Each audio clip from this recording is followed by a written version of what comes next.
তাদের জুড়ত হুমকি, প্রাণনাশের হুমকি পর্যন্ত তাদের জুড়ত বলে তারা অভিযোগ করছেন। প্রকাশ্যেই বিষয়টা চলতো, কিন্তু প্রকাশ্যে বিষয়টা চললেও প্রচ্ছন্নে মদত না থাকলে কিভাবে একটার পর একটা এই ধরনের বেআইনি কারবার চলে, এ নিয়ে প্রশ্ন। আমার সহকর্মী মহাদেব রয়েছেন এই মুহূর্তে আরো একবার আমার সঙ্গে। মহাদেব, জানতে চাইবো আর কি খবর, লেটেস্ট আপডেট কি? এই বাজি কারখানার মালিককে এখনো পর্যন্ত তার পাত্তা পাওয়া গিয়েছে কিনা, একটু ডিটেইলে বলো। দেখো, মালিকের এখনো কিন্তু সন্ধান মেলেনি, তবে পুলিশ কিন্তু মালিকের সন্ধানে খোঁজ চালাচ্ছে। কিন্তু যেটা বই প্রশ্ন, দেখো ওই কারখানার মধ্যে 4 জন শ্রমিক কাজ করছিল, যেটা জানা যায়। ওই 4 জন শ্রমিক যখন কাজ করছিল তখনই কিন্তু বিস্ফোরণটা ঘটে। আর সেই সময় আরো 2 জন গিয়েছিলেন ওই শ্রমিকের পরিবার, তারা খাবার দিতে গিয়েছিলেন এবং খাবার দিতে যাওয়ার সময় কিন্তু এই ধরনের বিস্ফোরণ ঘটে। প্রায় 6 জন মতো জখম হন এবং তার মধ্যে এখনো পর্যন্ত যেটুকু খবর মিলছে তাতে কিন্তু 4 জনের মৃত্যু হয়েছে। শুভজিৎ, যে সংখ্যাটা 3 জনের কথা বলছিলাম সেই সংখ্যাটা 4 জনের মৃত্যু হয়েছে, এমনটা কিন্তু খবর মিলছে। এবং এই ঘটনাকে কেন্দ্র করে রীতিমতো কিন্তু এলাকায় এখনো কিন্তু চাঞ্চল্য ছড়িয়েছে। ঘটনাস্থলে পুলিশ রয়েছে, দমকলের 2টি ইঞ্জিন ঘটনাস্থলে রয়েছে এবং উদ্ধার কাজ চালাচ্ছে।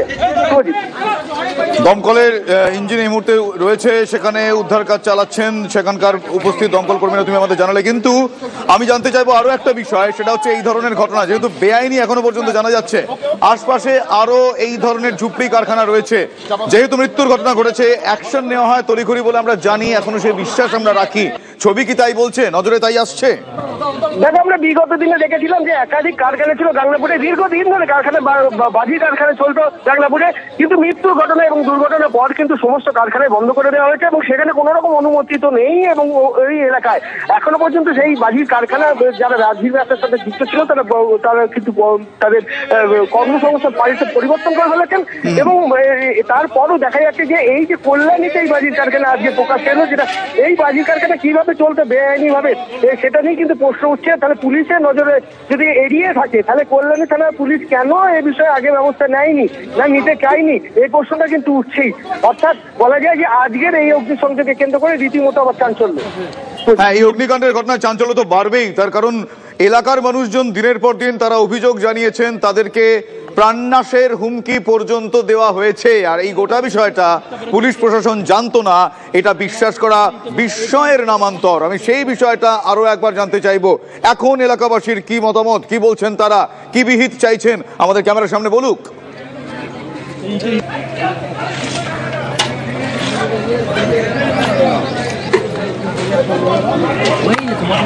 বুঝতেই পারছেন এলাকায় ধোঁয়ায় ঢেকে গিয়েছে, সেখানে এই ধোঁয়া ইনহেল করে শ্বাস প্রশ্বাসে। আচ্ছা, প্রত্যক্ষদর্শী যারা দেখেছেন, যারা সাক্ষী এই ঘটনার, তারা কি বলছেন একবার শোনাই তাদের মুখ থেকে। তো কাজ করছিলাম এইখান থেকে পাশের পাড়াতে, হঠাৎ দেখি ধোঁয়া বেরোচ্ছে, তা চিৎকার চেঁচামেচি করছে। ওখান থেকে তারপরে এলাম তাড়াহুড়ো করে দৌড়াদৌড়ি করতে করতে এসে দেখি যেখানে বিশাল আগুন জ্বলছে এবং ধোঁয়া বেরোচ্ছে। তখন যে যার মতো যেদিক দিয়ে পারছে সব জল নিয়ে, দমকলতে গাড়ি এখানে আসবে কখন, তার বর্ষায় তো থাকার লাভ নেই। তো সবাই মিলে চেষ্টা করি যাতে আগুনটা নিভে, যাতে এখান থেকে যে কারখানার ভেতরে আছে তাদেরকে যাতে বের করে আনতে পারি। তো একজনকে বের করে নিয়ে এসে তাকে আমরা হাসপাতালে পাঠিয়ে দিয়েছি, ঠিক আছে। আর বাদ বাকি মানে আগুন যখন নিভাচ্ছি, মাঝে মাঝে আগুনের ফুলকি উঠছে তখন আগুন নিভাতেও আমাদের অসুবিধা হয়ে যাচ্ছে। হ্যাঁ, 4 জন মতো এখানে বডি আমরা দেখেছি। এখানে বাজি তৈরি হচ্ছিল, নিশ্চয়ই বাজি নিশ্চয়ই ভেতরে তৈরি হচ্ছিল, নাহলে কোনো মানে বারুদ জাতীয় জিনিস ছিল, নাহলে তো আগুন ধরবে না। বাজি যেরকম ফাটলে চটপট চটপট করে আওয়াজ হয়, সেই আওয়াজটা কিন্তু পাওয়া যায়নি, তাহলে অনেক দূর দূর অব্দি যেত। মানে বারুদ ছিল, হয়তো মজুদ বারুদ ছিল, সেইটা হয়তো ধরে গেছে, সেখান থেকে হয়ে গেছে, মানে স্প্রেড করে গেছে। বাজি কারখানায় আগুন, এবং জানা যাচ্ছে এই কারখানাও বেআইনি। এখন এই কারখানার মালিককে তার খোঁজ পাওয়া যায়নি। এই ধরনের ঘটনার পর এর আগেও আমরা দেখেছি গা ঢাকা দিতে, পাশাপাশি আরো বেশ কিছু এই ধরনের ঘটনার পর বেশ কিছু অবাক করা বিষয় সামনে আসে, বিস্মিত হওয়ার মতন বিষয় সামনে আসে, বলতে কোনো বাধা নাই। স্থানীয় কাউন্সিলর তিনি বলছেন, হ্যাঁ তিনি বিস্ময়কর কথাই বলছেন, তিনি বলছেন যে তিনি কিছু জানতেনই না। একবার শুনুন তার মুখ থেকে। কোনো অনুমতিও নেই, কোনোভাবে আমরা মানে অবগত ছিলাম না। আজকের ঘটনার পর জানতে পারলাম। বড় কারখানার তো নয়, একটা বাড়ির ভেতরে একটা দেখলাম টিনের একটা শেড। আপনি ওটাকে আরো যোগ করুন, 4 হবে। আমি স্পটে ছিলাম, আমি দেখে আমি কাউন্ট করেছি। আপনারা শুনলেন কাউন্সিলর সুব্রত চক্রবর্তী, তিনি বললেন যে ঘটনার পর তার নজরে আসে তিনি জানতেন না এবং এক্ষেত্রে কোনো রকম অনুমতি ছিল না। তিনি বিষয়টা স্বীকারও করলেন, কিন্তু কাউন্সিলর তিনি জানতেন না, এটা খুব স্বাভাবিক, আমাদের লাগবে না। যাই হোক, আমরা সময় বলবো এই উত্তর। কিন্তু বিজেপি বিধায়ক অম্বিকা রায় তিনি বলছেন প্রশাসন নাকি সবই জানতো, জেনেও তারা না জানার ভান করে। এক্স্যাক্টলি তিনি কি বলছেন তার মুখ থেকে শুনুন। এখানে বহুদিন ধরে কিছু বাজির কারখানা এখানে চলছে এবং পুলিশ সমস্ত ঘটনা জানে এবং তারা ন্যূনতম যে স্টেপস নেওয়ার দরকার সেই ধরনের কোনো স্টেপস এরা নেয় না। যখন কোনো বড় দুর্ঘটনা ঘটে যায় তারপরে এসে কমিটমেন্ট করে, তারপরে সেই কমিটমেন্ট করার পরে তারা কিছু করে না, তারপরে আবার যখন আরেকটা দুর্ঘটনা ঘটে তখন এসে আবার আরেকখানা কমিটমেন্ট করে। এইভাবে তো ওখানে এমন অবস্থা, ফায়ার ব্রিগেডে ওখানে ঢোকার কোনো ব্যবস্থা নেই, রাস্তাঘাট একেবারে জঘন্যতম। তো সেইখানে হচ্ছে পুলিশরা তাদের কোনো ইনফরমেশন নেই, তাদের সমস্ত ইনফরমেশন আছে। এই যে ক্রমাগত ঘটনাগুলো ঘটে যাচ্ছে, বিস্ফোরণ হচ্ছে, দত্তপুকুরে গত বছরের এত বড় একটা ঘটনা ঘটে গেল, তারপরেও কিন্তু এরা কোনো চৈতন্য হচ্ছে না এবং এরা ন্যূনতম যে স্টেপ নেওয়ার দরকার কোনো স্টেপ নেয় না। আপনারা শুনলেন বিজেপি বিধায়ক, তিনি বললেন যে প্রশাসনের নাকের ডগায় এ সমস্ত হতো, প্রচ্ছন্ন মদত না থাকলে এত রোয়াব দেখাতে পারে না এই ধরনের বেআইনি কারখানার মালিকেরা। তার কারণ স্থানীয় মানুষজন তারা বলছেন যে আশেপাশে যারা থাকে দিনের পর দিন তারা এরকম একটা প্রায় যৌতুকগৃহের আবহে বসবাস করেছেন, দিনের পর দিন তারা আতঙ্কের আবহে বসবাস করেছেন। তারা বারবার জানিয়েছেন যে যে কোনো দিন দুর্ঘটনা ঘটতে পারে, কিন্তু তাদের সেই অভিযোগ জানাতে গিয়ে যেটা মিলেছে সেটা হচ্ছে হুমকি, থ্রেট, আরও একবার থ্রেট কালচার এই ঘটনাতেও। আমার সহকর্মী এই মুহূর্তে আমার সঙ্গে রয়েছেন তন্ময় প্রামাণিক। তন্ময়, একটার পর একটা এই ধরনের ঘটনায় প্রচ্ছন্ন মদতের অভিযোগ আসছে, প্রমাণ পাওয়া যাচ্ছে বেশ কিছু ক্ষেত্রে, পাশাপাশি এখানেও থ্রেট কালচার। এখনো পর্যন্ত কোনো অ্যাকশন গৃহীত হয়নি ঘটনার পর, কি বলবে? যদি প্রশ্নটা একবার করো তন্ময়, আমি জানতে চাইবো এখানেও থ্রেট কালচার, এখানেও অভিযোগকারীরা যারা বলছেন দিনের পর দিন তারা এই যৌতুকগৃহে বসবাস করেছেন তারা জানিয়ে এসছেন, কিন্তু তাদের ভাগ্যে জুটেছে, কপালে জুটেছে প্রাণনাশের হুমকি। এই ধরনের ঘটনায় 4 জনের মৃত্যুর খবর পাওয়া যাচ্ছে, কিন্তু তড়িঘড়ি অ্যাকশন নেই, এখনো কোনো মনিটরিং নেই। এ তো ঘটনার পুনরাবৃত্তি, মানে পরপর ঘটনা। তুমি খাদিকুল বলো, ভূপতিনগর বলো, নীলগঞ্জ বলো, বজবজ কিংবা ডায়মন্ড হারবার, সমস্ত ক্ষেত্রে চম্পাহাটি, এদিকে দেবক যেটা রয়েছে নৈহাটির কাছে, যেখানে পরপর 2020 সাল থেকে যদি আমরা দেখি তা একদম মনে হচ্ছে যেন এই জন্য নিয়ম করে বিস্ফোরণের ঘটনা এই রাজ্যে ঘটে এবং সেখানে বারবার 13 দফা, 14 দফা, 15 দফা, 16 দফা নির্দেশ জারি করে রাজ্য সরকার, নবান্ন। সেখানে বলে দেওয়া হয় কিভাবে ক্লাস্টার তৈরি হবে, কিভাবে সেফটি মেজারমেন্ট থাকবে, সেখানে নিরাপত্তার সঙ্গে বাজি তৈরি হবে, কারণ বাজি তৈরির সঙ্গে অনেক মানুষ যুক্ত আছেন, পেটের ব্যাপার রয়েছে। কিন্তু কোথাও কেউ মানে না।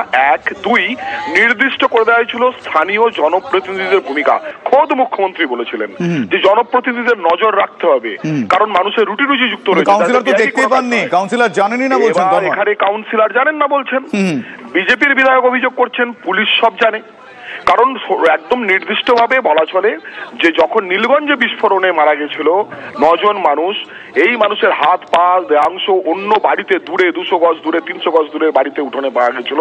সেই ভয়ঙ্কর বিস্ফোরণ কিংবা ভূপতিনগর বা খাদিকুল, তারপরে কিন্তু সরকার নির্দিষ্ট করে দিয়েছিল কি কি করতে হবে। পুলিশকে নজর রাখতে হবে, সিভিক ভলেন্টিয়ার যারা রয়েছেন, গ্রামীণ পুলিশ যারা রয়েছেন তাদেরকে নজর দিয়ে তথ্য দিতে হবে। পাশাপাশি জনপ্রতিনিধিরা, তিনি পঞ্চায়েত সদস্য হন, কাউন্সিলর হন বা পঞ্চায়েত সমিতির মেম্বার বা প্রধান, তারা নিজের এলাকায় নজর রাখবেন, কারণ তারা নজর রাখেন এবং জানেন কোন বাড়িতে কি হচ্ছে, কোন বাড়িতে কে থাকে, কোন বাড়িতে কে আসছে। তন্ময়, আমি তোমাকে থামালাম। তন্ময়, দর্শকদের কিছু প্রশ্ন, হ্যাঁ এই মুহূর্তে আমি সরাসরি তাদের প্রশ্ন তোমার কাছে নিয়ে যাচ্ছি। আমি এই মুহূর্তে সোশ্যাল সাইটে দেখছি, আমার হাতে ফোন আছে, দর্শকরা ডাইরেক্টলি বলছেন যে এই যে বারবার দর্শকরা লিখছেন যে আপনারা এতবার যে নির্দেশিকার কথা বলছেন, সেই নির্দেশিকা কাদের ওপর যায় তারা মানে না, কোন সাহসে এই নির্দেশিকা মনিটরিং হয় না কেন? যে প্রশ্ন আমাদের দর্শকরা সে প্রশ্ন করছে, আমাদের কাছে উত্তর আছে এখনো পর্যন্ত? তন্ময়, দেখো উত্তর নেই, এবং উত্তর নেই তারও কারণ রয়েছে। কারণ কিছুক্ষণ আগে আমরা এটা নিয়ে আলোচনা করছিলাম, সেই অভিযোগও বারবার উঠে আসছিল যে যখন সরকার নির্দেশিকা দেয় সেটা সরকারি স্তরের লোক এবং জনপ্রতিনিধিদের মানতে হবে। কিন্তু অভিযোগ হচ্ছে পুলিশ জানে, পুলিশের একাংশ এখানে যোগসাযোগ রয়েছে, তারা এখান থেকে কোনো কিছুর বিনিময়ে তারা অনুমতি দিয়ে দেন বা চোখ বুজে থাকেন। 1, এই অভিযোগ রয়েছে। 2, স্থানীয় জনপ্রতিনিধিদের বিরুদ্ধে অভিযোগ রয়েছে তাদের মদতে, তাদের সমর্থনে রাজনৈতিক ছত্রছায়ায়, অর্থাৎ রাজনৈতিক নেতাদের ভয়ঙ্কর অভিযোগ। তন্ময়, ভয়ঙ্কর অভিযোগ, সেই অভিযোগ আমরা আরো একবার তুললাম। আপাতত তোমায় ধন্যবাদ জানাই, কিন্তু শুধুমাত্র সেই অভিযোগ তুলে সেখানকার মানুষজনের মতন শুধু অভিযোগ তুলে হুমকি আমাদের তরফে আসলেও আমরা মানব না। তার কারণ আপনাদের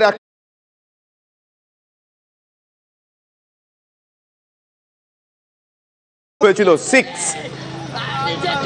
2023 সালের 16ই মে, সেখানে বাজি কারখানার বিস্ফোরণ হয়েছিল। খাদিকুল 12 জন মারা গিয়েছিলেন, 12। এরপর বলি মে মাসেরই ওই বছরই 2023-এরই 22 তারিখ বজবজ বাজি কারখানায় বিস্ফোরণ, 3 জনের মৃত্যু হয়েছিল। 2023-এর ঠিক তার পরের দিন 23শে মে ইংরেজ বাজার মজুদ বাজিতে বিস্ফোরণ, 2 জনের মৃত্যু। 2023-এর 26শে অগস্ট বারাসতের নীলগঞ্জ এলাকা বিস্ফোরণ, বাজি কারখানায় 9 জনের মৃত্যু। চম্পাহাটি 2024 28শে ডিসেম্বর বাজি কারখানায় বিস্ফোরণের মৃত্যু 1 জনের। আজ 2025 কল্যাণীতে বাজি কারখানায় বিস্ফোরণ, এখনো পর্যন্ত 4 জনের মৃত্যু। প্রাক্তন পুলিশ কর্তা অরিন্দম আচার্য এই মুহূর্তে আমার সঙ্গে টেলিফোন লাইনে রয়েছেন। অরিন্দমবাবু, আমি আপনার কাছে সরাসরি প্রশ্ন রাখি, সাধারণ মানুষের এই প্রশ্ন এই মুহূর্তে, যে আমরা বারবার শুনছি নির্দেশিকা ছিল, কড়া নবান্ন, কড়া প্রশাসন, দারুণ নির্দেশিকা জারি, কিন্তু কেউ মানছে না। এই সাহস পাচ্ছে কোথা থেকে পুলিশ প্রশাসনের ভূমিকা নিয়ে? আবারও বড় প্রশ্ন, কি বলবেন আপনি? কি আনন্দ আমার হচ্ছে, আমি এই বই মেলাতে রয়েছি, মানুষ বই পড়ছে চেতনার জন্য, চেতনা আনে বিপ্লব। কি আনন্দ, আজকে পেপারে দেখলাম 4 লক্ষ কোটি টাকা লগ্নি করছে বিদেশ থেকে এসে। আপনি আমাকে বলুন, লগ্নি মানে কারখানা। আমি মন্দিরও যাব না, মসজিদও যাব না, একটা কারখানার আপনি নাম বলুন যেখানে 1 লক্ষ লোকের চাকরি হয়েছে, সেখানে প্রণাম জানাতে যাব। আজকে যেভাবে নাকি আপনি কল্যাণীতে একের পর এক মানুষের বাজি বাস্ট, যেটা কারখানা, তাহলে কারখানাটা কোথায় হচ্ছে আপনি আমাকে বলুন না। মাননীয় মুখ্যমন্ত্রী বকটুই থেকে শুরু করে, এডরা থেকে শুরু করে, মহেশতলা থেকে শুরু করে, উত্তর নর্থ 24 পরগনা থেকে শুরু করতে ইনস্ট্রাকশন দিয়েছে, কেন হচ্ছে না? কারণটাই হচ্ছে এটা। এখন একটা বিরাট প্রশ্ন হবে, যেটা হাইলি এক্সপ্লোসিভ সাবস্টেন্স কিনা, এনআইএ কে দেওয়া হবে কিনা, জনস্বার্থ মামলা হবে কিনা, আসল দোষী ধরা পড়বে কিনা, এইটাই হচ্ছে মেইন প্রশ্ন। খুব দুর্ভাগ্যজনক ভাবে আজকে আমি বলতে বাধ্য হচ্ছি, এই বইমেলাতে আজকে এসে যে আলোচনাটা হচ্ছে, আমি তো আপনাকে শোনাতে পারছি না যে আলোচনাটা হচ্ছে। এখানে বই কেনা নয় ভাই, এই ওয়েস্ট বেঙ্গলে যেভাবে নাকি নারীদের উপর অত্যাচার হচ্ছে, যেভাবে। কিন্তু আপনি বইমেলার অনুষঙ্গ অরিন্দম বাবু বারবার তুললেন বলে আমি আবারও বলি, 1996 সালে বইমেলা আগুন লেগেছিল, তারপর আর লাগেনি, কোনোদিন লাগবে না, আমাদের দৃঢ় বিশ্বাস। তাহলে চেষ্টা থাকলে আটকানো যায়। কিন্তু এ রাজ্যের বিভিন্ন প্রান্তে যে বাড়িগুলোতে আগুন লেগে যাচ্ছে বিস্ফোরণের, যাদের আজকে সরাসরি প্রভাবিত হতে হচ্ছে, তাদের বাড়িতেও বই পড়ার লোকজন আছে, সেইটা আটকানো যাচ্ছে না কেন? সদিচ্ছার অভাব।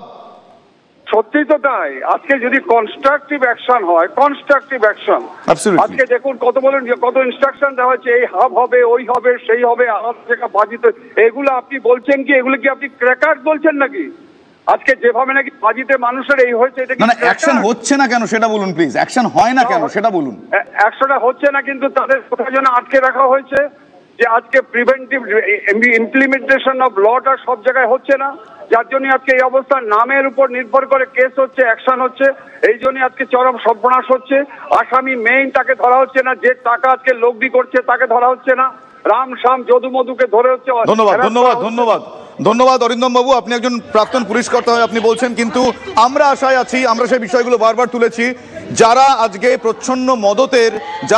প্রচ্ছন্ন মদতের প্রভাবশালী তকমা ইত্যাদিতে এই ধরনের ঘটনা আটকাচ্ছেন না, আমরা আশা রাখি কোনো মানুষ হয়তো সেদিন উঠে আসবেন যে যারা এই ধরনের মদত প্রভাব কোনো কিছু তোয়াক্কা না করে বুক চিতিয়ে দাঁড়িয়ে এই ধরনের ঘটনা আটকাবেন। আমরা সেই রে অফ হোপ, আশার আলো দেখছি। বেশ কিছু রাজনৈতিক ব্যক্তিত্ব তারা কি বলছেন একবার শোনাই আপনাদের পরপর। সব জায়গায় একটা তোলাবাজির ভাগ আছে, স্থানীয় তৃণমূলের নেতার যোগ আছে, সেই জন্যই অনায়াসে তারা মৃত্যুর কারবার করে বসত বাড়ির এলাকার মধ্যে, এবং সেখানে ক্ষতি হয় সাধারণ মানুষের এবং এই যারা বাজি নির্মাণ করছিল তাদের কর্মীদের। কিন্তু কেন কোনোটাই পুলিশ কনক্লুসিভ কোনো শাস্তি দিতে পারে না? কেন এইগুলোকে বন্ধ করতে পারে না? একটা করে ঘটনা হলেই মমতা ব্যানার্জি বলবেন যত বেআইন আছে সব বন্ধ করে দিচ্ছি, তারপরে আবার অন্যদেরকে বলবেন যে তোমরা চালিয়ে যাও, কেউ টিকি ছুতে পারবে না। আমাদের এই করেই গোটা রাজ্যটাকে তিনি একটা মৃত্যুপুরীতে পরিণত করছেন।